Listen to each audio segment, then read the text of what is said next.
Danica's POV. Mainit ang ulo niya simula pa nang pumasok siya sa opisina kaninang umaga. Lahat na lang nasisigawan niya, 3 na ang natanggal niya dahil sa mga maliliit na kapalpakan ng mga ito. Naguguluhan na siya. Ayaw mawala sa isip niyang mga sinabi ni Oscar sa kanya kagabi. At ang weird ng mga titig nito kaninang umaga sa kanya. Bakit ba nag-iinerte ito ng ganoon? Dahil ba sa nalaman na nitong mali ang bintang nito sa kanya noon? Nakukonsensya na ba ito kaya naging weird ang mga kilos nito? Why I have this feeling that he's leaving me again? And so what kung iwan ka niya ulit? Ayaw mo naman na sa kanya, diba? Nasabunutan niya ang sarili, kaya napatingin sa kanya mga staff niya na nagpe-present ng bagong interior ng bubuksang hotel sa Palawan. What? Asik niya sa mga ito, mabilis naman na nag-iwas ng tingin sa kanyang mga staff niya. Takot na mapagbalingan niya ng galit, inis na pilit niya na lang binaling sa presentasyon ng atensyon niya. Don't you think it will be pricey? Napatingin siya sa nagtanong. At nangunot ang noon niya nang makita niya si Celine. It will, but sasagot sanang stop niya nang putulin niya ang pagsasalita nito. Do you have a problem with that? Nakataas ang kilay ni Danica na tanong niya kay Celine. Anong ginagawa nito dito at bakit hindi niya ito napansin kanina? Hindi niya alam na kasali pala ito sa meeting nila ngayon. At anong ginagawa mo dito? Ngumiti ito sa kanya na lalo niya lang kinainis. How dare her na ngumiti? Samantalang kanina pa siya wala sa mood. Mukha ba siyang nagpapatawa? Ako po kasi ang pina-attend ni Oscar dito dahil itinaas niya ang palad niya para patigilin ito. At sinong may sabing pumapayag akong makisali ka dito sa amin? Nawalan ito ng imik dahil sa sinabi niya. Lalong lumala ang pagkainis niya. Bakit ba dumating pa tong babae na to? At feeling close pa sa asawa niya. First name basis pa rin ito kahit na mas mataas ang posisyon ng asawa niya dito sa kumpanya kung saan ito nagtatrabaho. I'm sorry ma'am, pero napag-utusan lang po ako ni Oscar. Magalang na saad nito. Inirapan niya naman ito. Nawalan na siya ng ganang ipagpatuloy ang meeting. Tumayo na siya at naglakad palabas ng presentation room at iniwan ng mga ito. Danica! Tawag sa kanya ni Celine. Hindi niya ito pinansin. Wala siya sa mood para mag-entertain ng kahit na sino. Danica, sandali! Anito tinawakan ng siko niya para mapahinto siya sa paglalakad. What? Inis na tanong niya dito. Huwag lang itong magkakamali ng salita dahil talagang makakarinig ito sa kanya. At kung mayahamon talaga sa kanya ngayon ay papatulan niya. Can we talk? Seryosong wika ni Celine. We're talking. Pabalang nasabi niya dito. Bumuntong hininga ito bago muling nagsalita. Baka gusto mong magkape. Anito tipid na nginitian siya. Natigilan siya sa sinabi nito. Inaaya ba siya nitong magkape? At kailan pa sila naging close para yayain siya nito ngayong magkape? Kapal talaga ng mukha nito, aniya sa sarili. As far as I know, we're not close so why should I go with you for a coffee? Singhal niya dito. Sabay hatak ng siko niya. Inirapan niya ito sa kamuling tinalikuran. I want to talk to you about Oscar. Nahinto siya sa paglalakad nang sabihin nito iyon. Napakuyom siya ng kamay. Anong pag-uusapan nila tungkol kay Oscar? Pag-uusapan ba nilang relasyon ng mga ito? O katulad ng mga teleserye na hihingiin nitong kalayaan ng asawa niya? Biglang galit ang nadarama niya. Gusto niyang manakit. Muling humarap siya dito at humakbang siya papalapit dito habang naniningkit ang mga mata. Mainit ang ulo ko. At kapag hindi ko nagustuhan yung sasabihin mo, wala kaming relasyon kung yan ang ikakakalma mo. Mahinahong sabi ni Celine. Natigilan naman siya at napakurap-kurap dahil sa sinabi nito. Tama bang dinig niya? Walang relasyon si Oscar at ang babaeng ito? I need a drink, but definitely not a coffee. Kibit-balikat na saad niya dito.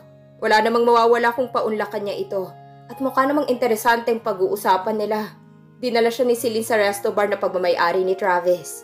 3 PM pa lang at sarado pang resto bar pero nang makita siya ng mga staff agad silang inasikaso. Si Travis? Tanong niya sa isang waitress na nagpupunas ng mga table. Nasa opisina niya po, ma'am. Magalang na sagot nito. Lumakad siya papunta sa opisina ni Travis na nasa 2nd floor. Wait, Danica. Tawag sa kanya ni Celine kaya nilingon niya ito. What? Nakataas ang kilay na tanong niya dito. Alumpihit itong tila hindi mapakali. Napakunot ang noo niya. Ano? Inip na tanong niya uli dito. Pwede bang sa ibang lugar na lang tayo mag-usap? Mahinang sagot nito. Naiinis na tiningnan niya ito mula ulo hanggang paa. Nakakainis talagang babaeng to. Bakit kahit nag-iinarte mukha pa rin mabait?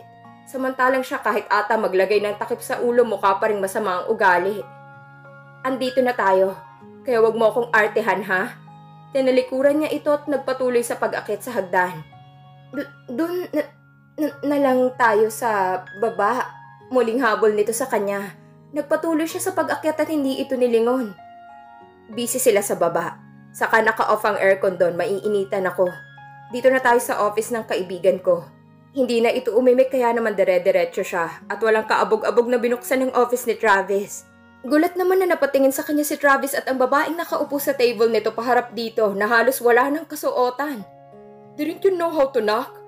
Inis na sita sa kanya ni Travis. I didn't.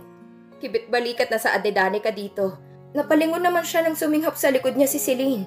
Nilingon niya ito at pinandilatan. Ang OA mo ha? Pagtataray niya dito pero hindi sa kanya nakabaling ang atensyon nito, kundi kay Travis na nagulat din nang makita si Celine. Alam nyo, ang OA nyo. Naiirit ang pagtataray niya sa mga ito.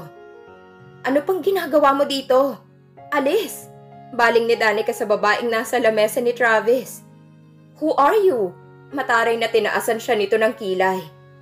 Ako lang naman nangihila dyan sa buhok mo pag hindi ka pa lumabas ora mismo.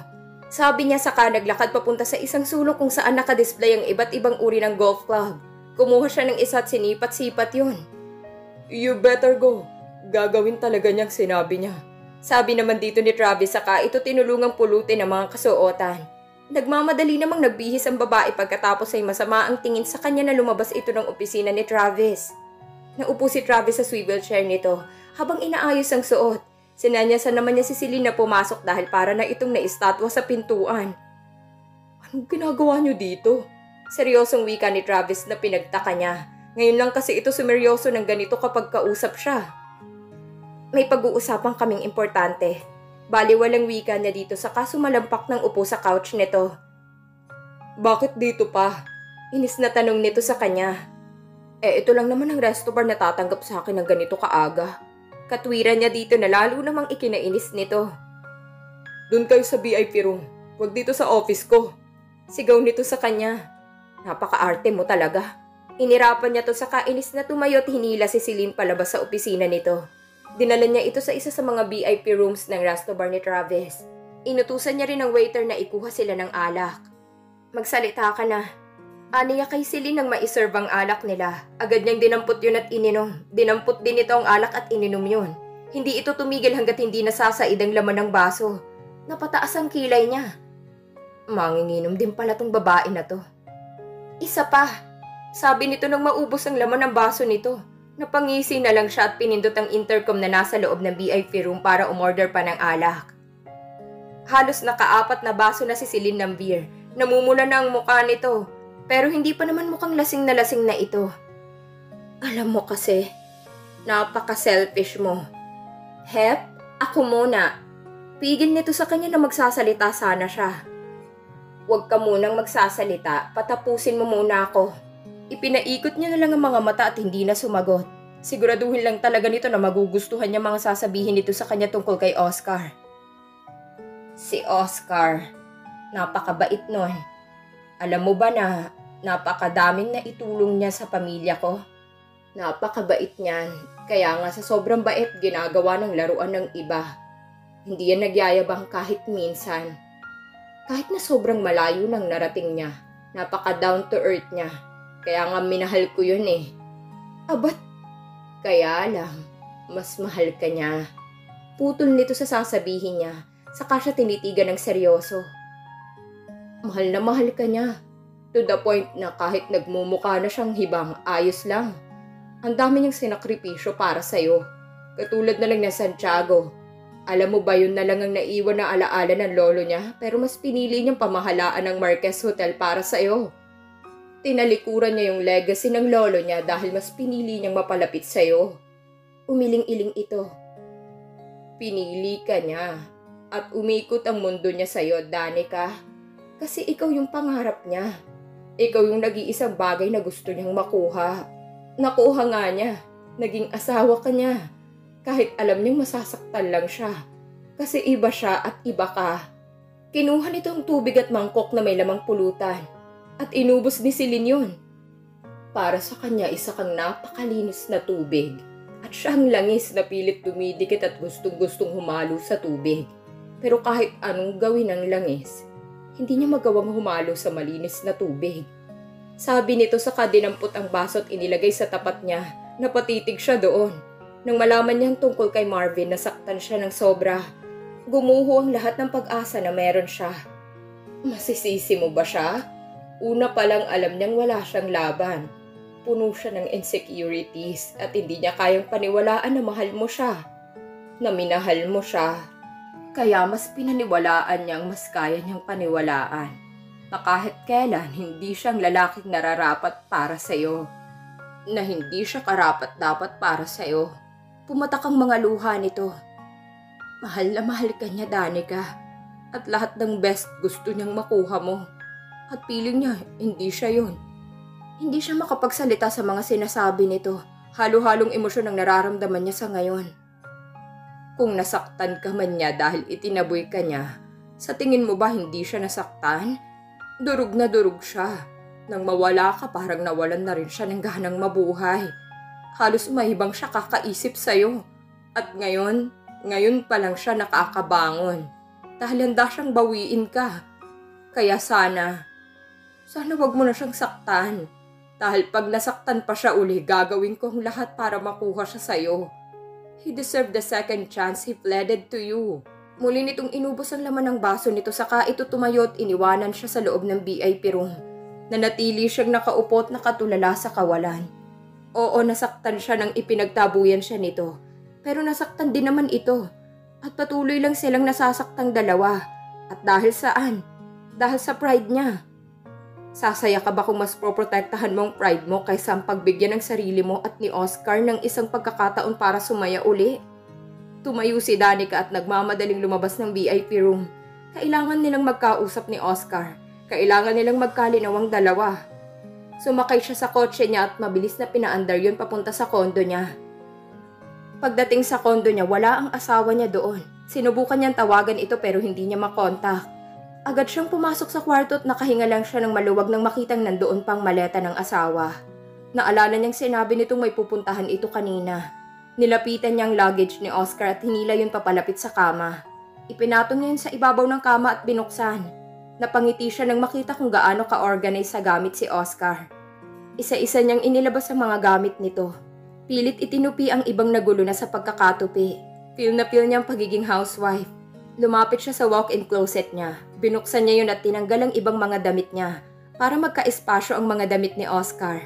Gusto niya kasing ilagay na doon ang mga damit ng asawa niya. Gusto niyang ipakita dito na handa na siya. Na handa na siyang sumugal uli at pagbigyan ng sarili niya na lumigaya. Dahil kung patuloy siyang magmamatigas, patuloy lang din silang masasaktang dalawa. Inayos niyang pagkakapatas ng mga damit ni Oscar sa closet niya.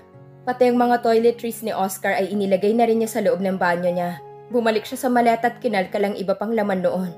Nang may mapansin siyang isang litratong nakaipit sa libro, kinuha niya yon. Napakagat siya ng labi niya nang makitang siya yon at si Oscar. Natatandaan niya yon. Kuha yun nung minsang mag-stargazing silang dalawa sa labas ng bahay nito. Napangiti siya sa mga alaala nila. Nakapikit siya habang nakayakap kay Oscar na nakapikit din habang may maliit na ngiti sa mga labi. Ito yung araw na inamin niyang mahal niya ito. Kinuha niyang photo frame na walang laman sa kanyang drawer. At inilagay ang picture nila saka ipinatungin sa bedside table. Napangiti siya habang nakatingin doon. Gagawin niyang lahat para magkaayos na sila. Susugal siya kahit matalo pa siyang muli. Ganoon din naman yon. Susugal man siya o hindi, masasaktan at masasaktan pa rin siya. Kaya mas mabuti nang lumaban kaysa naman sumuko na lang siya basta. Kung mag-workout naman edi ang swerte niya. May ngiti sa mga labing ipinagpatuloy ang pag-aayos ng gamit ng asawa. At dito na po nagtatapos ang kabanata ng ating kwento. Please like, share, subscribe for more updates. Maraming salamat po.